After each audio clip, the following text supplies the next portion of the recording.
Member for North Down, even if I do disagree with almost everything he just said.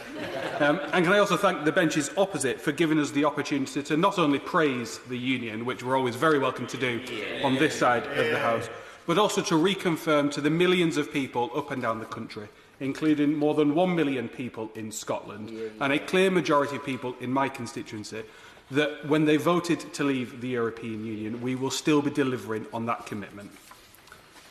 Mr Deputy Speaker, we entered the European Union as one United Kingdom and we exited the European Union as one United Kingdom. England, Scotland, Wales and Northern Ireland. Because together we are stronger.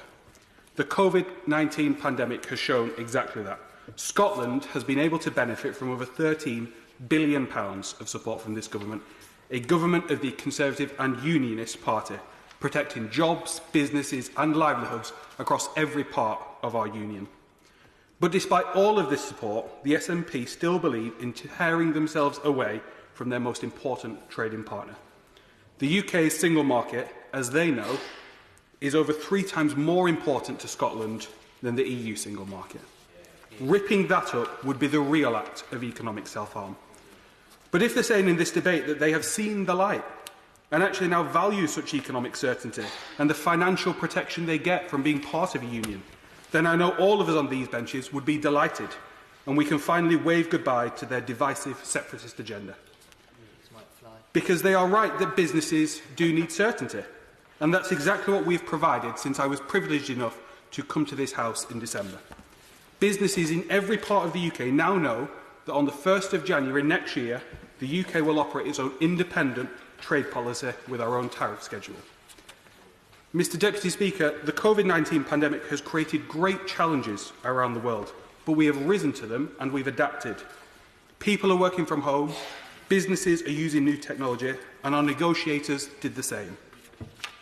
As a member of the future relationship with the European Union Committee, the impact that COVID has had has been a key topic of our discussions, and we addressed this in the interim report last month that was unanimously agreed by the committee, including members of the SNP opposite.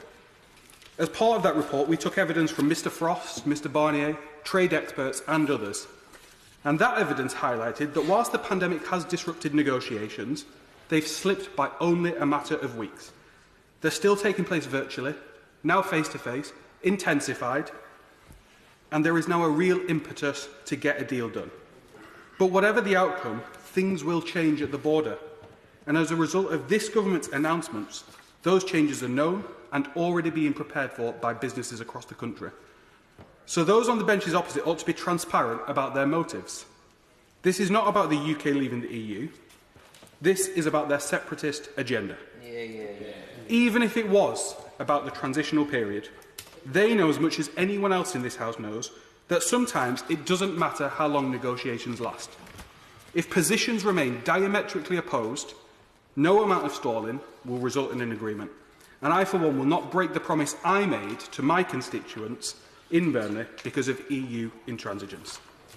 As the committee report also made clear, the EU needs to change its mandate if an agreement is to be reached. And on a final point, I think we must address the elephant in the room, or rather those not in the room, and that's the Labour Party opposite. Looking through the speaker list, like most of my colleagues, I was perplexed to see that no one from the Labour backbenches put in to speak. And I considered why that might be. On the Union, on Brexit, on COVID, no one had anything to say. Could it be that their position on Brexit has flip-flopped so many times, none of them know what to say? Or is it that they, like the nationalists opposite, believe that democratic decisions taken by referendum should just be ignored? Either way, Mr Deputy Speaker, they appear out of step with the country, with the Leader of the Opposition missing in action. Jim Shannon. Thank you, Mr Deputy Speaker.